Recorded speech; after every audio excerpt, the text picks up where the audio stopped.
오늘은 사사기 2장입니다. 사사기 2장도 1장의 맥락을 잘 타고 왔다면 조금 더 이해가 쉬울 것입니다.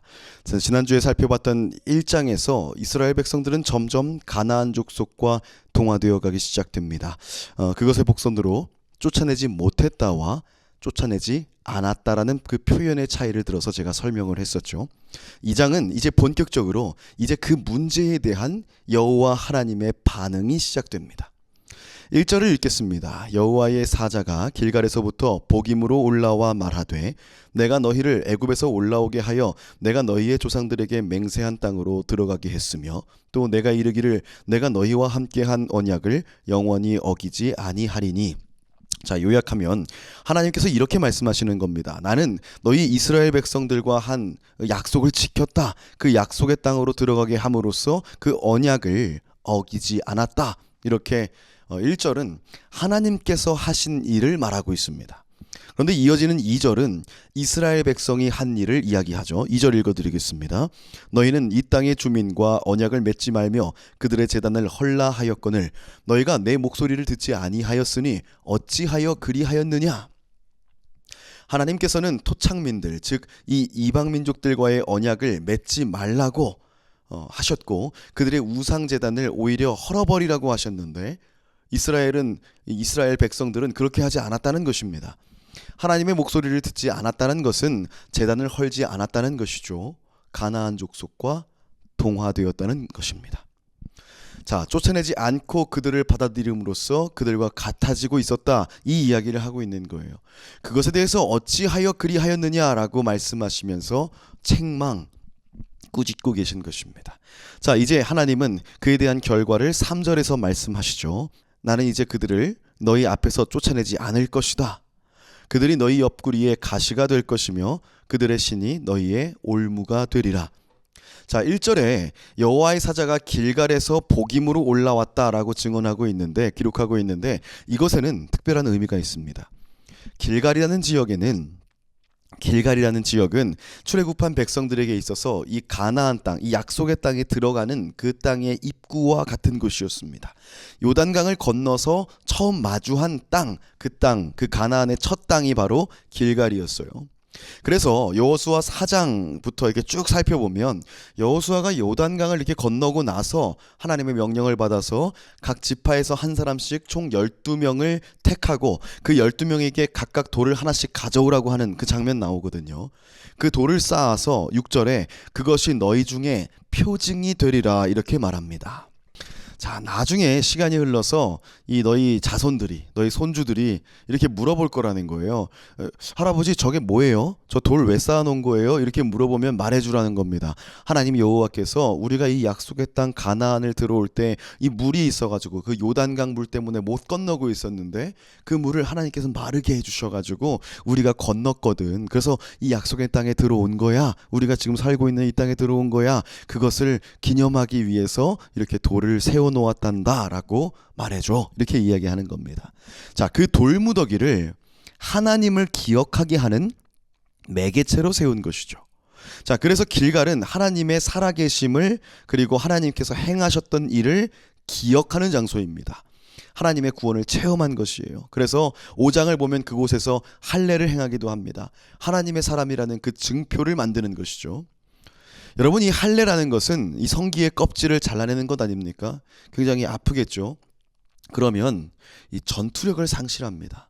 이 전투는커녕 아파서 움직이지도 못하거든요. 할례를 이 남성들의 포경 수술과 많이 이제 비교하는데, 여러분, 포경 수술은 요즘은 레이저로 하기도 한다고 들었고 이 소독된 칼로 하지 않습니까? 그런데 그 당시에는 부싯돌로 이 돌칼을 만들어서 칼 대신 사용했습니다. 위생적이지가 않다는 거예요. 그리고 회복에 필요한 기간이 더 지금보다 훨씬 길 거예요. 그러니까 가나안 땅에 들어가서 가나안 사람들과 싸움을 앞둔 상황에서 그들이 아무것도 못하는 무능력한 존재들이 되는 거예요. 이 할례를 하고 나서 거의 그 기간 동안, 그 긴 기간 동안 무능력한 존재가 되는 겁니다. 그렇기 때문에 이 하나님의 사람이라는 것을 드러내는 증표로서의 할례, 그것은 어떤 의미였을까 생각해 보면요, 그것은 무엇이냐면 구원은 인간의 힘이나 능력에 있는 것이 아니라 오직 하나님께만 있다는 것을 인정하고 하나님께 기대는 것이었다는 거예요. 무능력한 상태에서 하나님의 일하심을 하나님께 기대면서 체험한다는 것입니다. 이렇듯 길갈이라는 지역은요, 하나님의 임재에 대한 이스라엘 백성들의 감격과 그 체험의 자리였다. 기억하는 곳이었다. 그런데 이 길갈에서 복임으로 이동하는 중에 그들이 변한 것입니다. 이스라엘 백성들은 하나님의 임재를 기억하지 못합니다. 하나님의 존재가 그들 가운데서 지워지고 있다는 거예요. 잊혀지고 있더라는 것입니다. 그 처참한 상황에 주어지는 하나님의 새로운 말씀이 무엇이었냐? 이제 오히려 내가 너희가 안 쫓은 그 가나안 족속들을 쫓아내지 않겠다라고 하시는 거예요. 너희와 같이 있게 하겠다.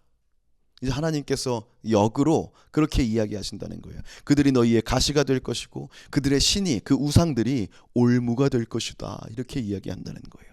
그러자 그제서야 백성들이 소리내서 웁니다. 아, 이제 망했구나. 이제 하나님께서 우리를 버리시는구나. 그래서 그 지역의 이름이 뭐가 되냐면 그들이 울었다, 통곡했다. 그래서 복임입니다. 이 복임이란 뜻이 통곡하는 자들이라는 뜻이거든요. 이렇게 그들의 모습은 하나님과 함께 하던 그 길갈에서 우는 자들의 복임으로 옮겨옵니다.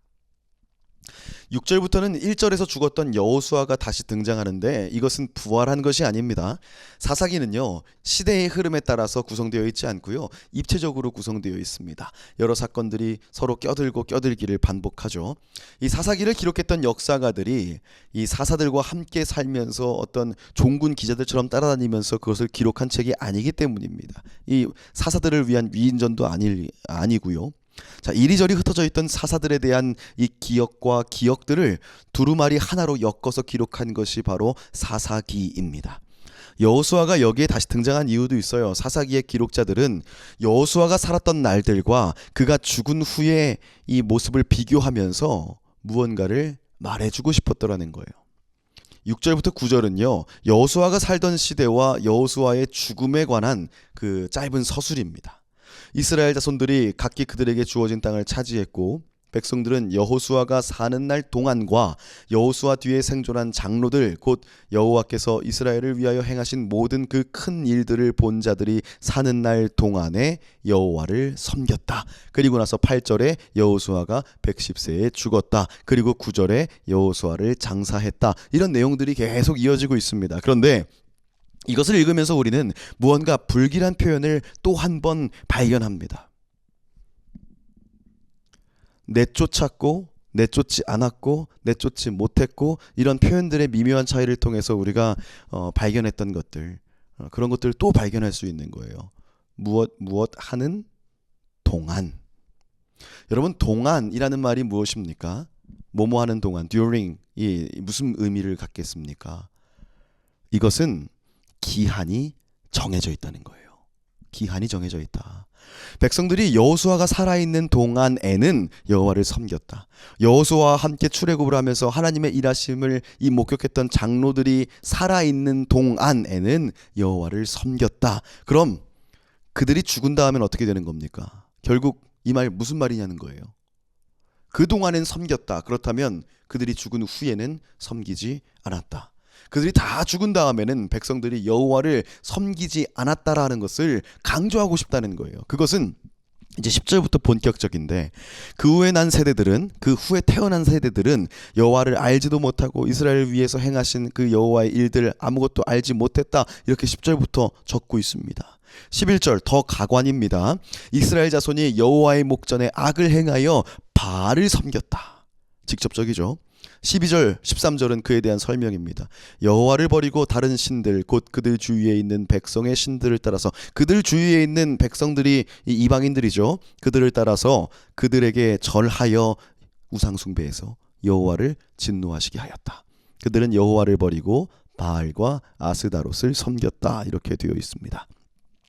바알은 그 지역 사람들에게 가장 강력하게 여겨졌던 이 우상입니다. 신입니다. 그리고 아스다롯은 바알의 아내입니다. 또 아세라라고 부르기도 하는데 다산과 풍요의 신입니다. 그러니까 바알과 이 아스다롯 부부는 힘과 풍요의 상징인 것입니다. 자, 애굽을 탈출하여 자유를 갖게 하신 그 하나님을 잊어버리고 그 자유가 익숙해졌을 때 즈음에, 그러니까 조금 먹고 살만해진 그 이스라엘 백성들, 그들이 이제는 힘과 풍요를 갈망하기 시작했다. 그들을 쫓기 시작했다. 이 얘기입니다. 그래서 우상에게 눈을 돌리기 시작했다는 겁니다. 출애굽해서 자유민이 된 그들이 결국 다시금 물질의 노예가 되어가고 있다는 거죠.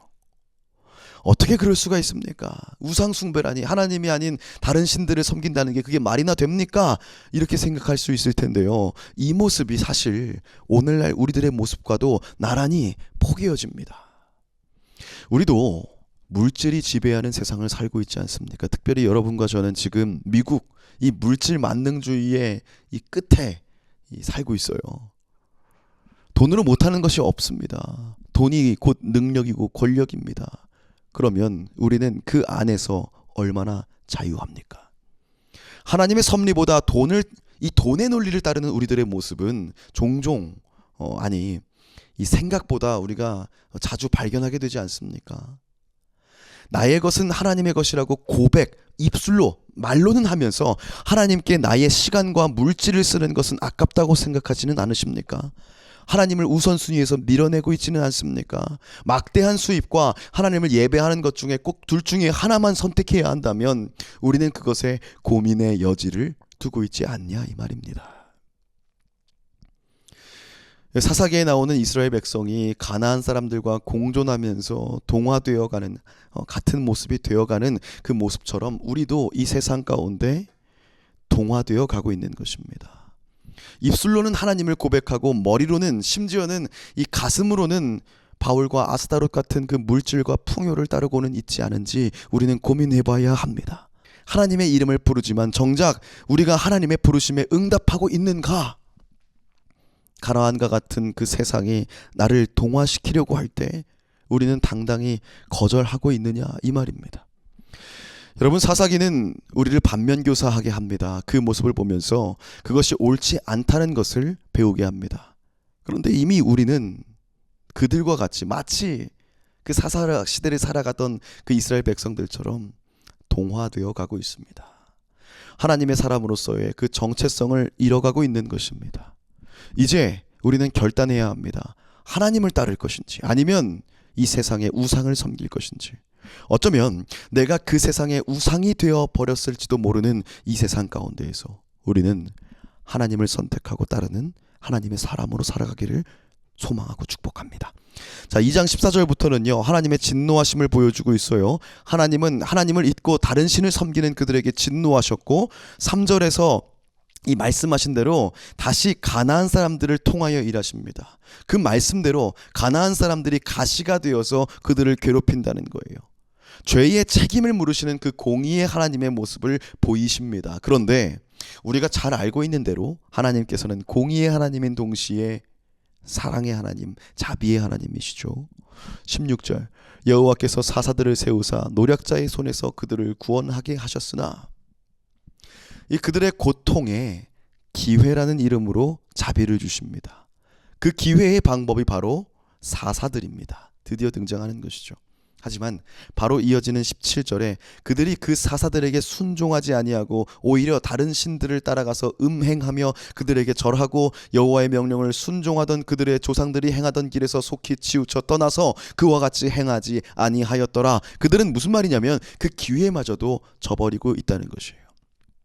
이것이 반복되어 드러나는 시대가 바로 사사기입니다. 이스라엘은 이 가시와 같은 가나안 사람들에게 찔려서 울부짖고, 또 그 울부짖음에 하나님은 다시 사사를 보내셔서 기회를 주시고, 그리고 이스라엘은 그 사사가 있는 동안에만 잠시 여호와를 따르고, 또 사사가 죽은 다음에는 더욱 타락하여 패역한 길을 그치지 않는다고 19절은 이야기하고 있습니다. 그리고 20절부터 23절을 보면요, 하나님께서는 백성들이 이 내가 명령한 언약을 어기고 나의 목소리에 순종하지 않았기 때문에 가나안 족속을 하나도 쫓아내지 않겠다고 하시면서, 그것은 너희 조상들이 지킨 것 같이 나 여호와의 도를 지켜서 행하는지 그렇지 아니하는지를 보기 위함이다, 이렇게 말씀하십니다. 1장에서 얘기하셨듯이 점검할 수 있게 하시겠다는 것입니다. 이 말씀으로 사사기 2장이 맞춰집니다. 여러분, 우리의 삶도 마찬가지입니다. 우리의 삶 가운데에서도 우리를 곤란하게 하는 여러 가지 어려움들을 만납니다. 물질의 시험 들 때도 있고, 사람과의 관계가 힘들고 이 시험 들 때도 있죠. 유혹들도 있습니다. 이것들이 우리 삶의 가시처럼 느껴질 때가 있어요. 우리는 삶 속에서 이 가시들과 불편한 동거를 합니다. 마치 사사기를 읽어가는 동안에 앞으로 이스라엘 백성에게 그 가나안 족속들이 그렇게 될 것처럼 말이죠. 그들은 그런 존재가 될 것이니까. 이 가시와 같은 존재들이 우리 삶 가운데 존재하는 이유는요, 우리를 점검하고 하나님의 뜻을 다시금 떠올리게 하는 데 있다는 것을 기억하시길 바랍니다. 때로는 그 가시가 하나님의 뜻을 상기시키는 그 도구가 될 것입니다. 다시 하나님의 일하심을 떠올리게 하는, 이것을 어떻게 다룰 것인가 이제 우리에게 달려 있습니다. 자비의 하나님께서 백성들에게 사살하는 기회를 주셨듯이 오늘 우리에게도 기회를 주십니다. 그것은 바로 오늘이라는 기회입니다. 삶이라는 기회죠. 말씀을 생각하면서 그 가시들과 함께 오늘을 살아갈 때에 우리는 나를 점검하며 하나님을 기억하고 하나님을 선택하며 살아가길 바랍니다. 그런 저와 여러분이 되기를 축원합니다. 자, 다음 주에 만날 3장부터는요 본격적으로 사사들이 등장하는데 계속해서 그들의 모습과 우리를 견주어 가면서 오늘날 우리에게 주시는 하나님의 메시지를 찾아보려고 합니다. 찾는 데서 그치지 않고 그 메시지를 따르는 저와 여러분이 되기를 축원합니다. 축도하겠습니다. 이제는 우리 주 예수 그리스도의 무한하신 은혜와 하나님의 크신 사랑과 성령님의 인도하시고 교통하심이 가시와의 불편한 동거 가운데 하나님을 선택하며 하나님의 사람으로 살아가길 다짐하는 여기 머리 숙인 아틀란타 한인교회 성도들, 특별히 오이지 청년들 가운데 영원토록 함께해 주시옵기를 간절히 축원하옵나이다. 아멘.